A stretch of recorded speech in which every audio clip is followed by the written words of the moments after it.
Hello parents, welcome to Panchkoshi Garbh Sanskar. कई बार चर्चा करते समय ऐसा विषय आता है कि हम बहुत पुरुषार्थ करते हैं, कितनी बातें कर लें मेहनत की, फिर भी कुछ बातें ऐसी होती जो मनुष्य के हाथ में नहीं होती हैं। जैसे कहते हैं, one can not choose one's parents, अर्थात कोई अपने माता पिता का चयन नहीं कर सकता। प्रथम दृष्टि में तो यह बात सही लगती है कि हम कैसे कपड़े पसंद करें, कौन सी पुस्तकें पढ़ें, कैसा जीवन साथी तय करें, ये सब मनुष्य तय कर सकता है। परंतु कहाँ जन्म लेना है, यह किसी के हाथ में नहीं होता। इसलिए जो माता पिता संयोग से मिले हैं, वे स्वीकार करने ही पड़ेंगे। परंतु अपने शास्त्र इस बात को इस तरह नहीं बताते हैं, वो कुछ अलग ढंग से बताते हैं कि इसके लिए केवल परिस्थिति जिम्मेदार नहीं होती है। यह एक दीर्घ घटना है, एक जन्म लेने वाले के हाथ में भी होता है। संतान अपने माता पिता का चयन करती है। इस संदर्भ में मैं आज आपको एक घटना का उल्लेख करने जा रही हूँ। इक्ष्वाकु वंश में उत्पन्न महाविष नाम से एक प्रसिद्ध राजा हुए थे, जो सत्यवादी होने के साथ साथ महान पराक्रमी थे।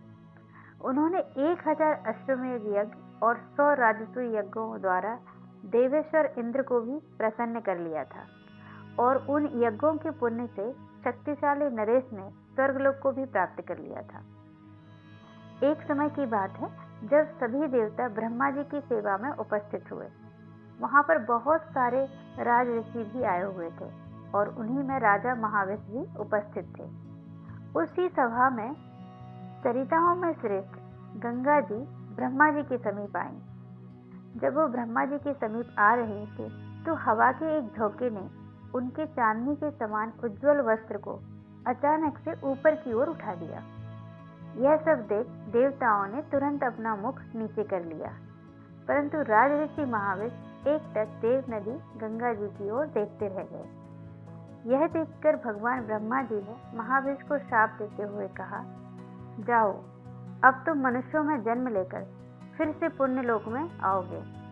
जिस गंगा ने तुम्हारे चित्त को चुरा लिया है, वही गंगा मनुष्य लोक में तुम्हारे प्रतिकूल व्यवहार करेंगी, और जब तुम्हें गंगा पर क्रोध आएगा, तब तुम इस शाप से मुक्त हो जाओगे।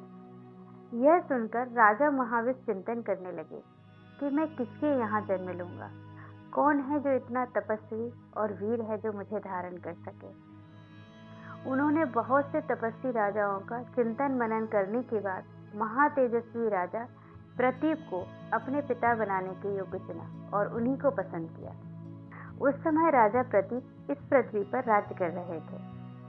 वे सदा संपूर्ण प्राणियों के हित में संलग्न रहते थे। राजा प्रतीप को भी एक पुत्र की उत्कंठ अभिलाषा थी। वे पुत्र के जन्म की प्रतीक्षा करते हुए अपनी पत्नी को साथ में लेकर संतान प्राप्ति के लिए धैर्य और संयम के साथ तपस्या करने लगे। कुछ समय व्यतीत हो जाने पर राजा प्रतीप की पत्नी की कुक्षी में एक तेजस्वी गर्भ का आविर्भाव हुआ, जो शरद ऋतु के शुक्ल पक्ष के कांतिमान चंद्रमा की भांति प्रतिदिन बढ़ने लगा। 10वां माह आने पर प्रतीप की महारानी ने एक दिव्य पुत्र को जन्म दिया, जो सूर्य के समान प्रकाशमान था। उनके यहाँ पूर्वोक्त राजा महाविष भी पुत्र के रूप में उत्पन्न हुए। वे बहुत शांत थे।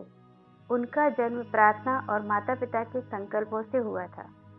शांत पिता की संतान होने के कारण वे शांतनु कहलाए।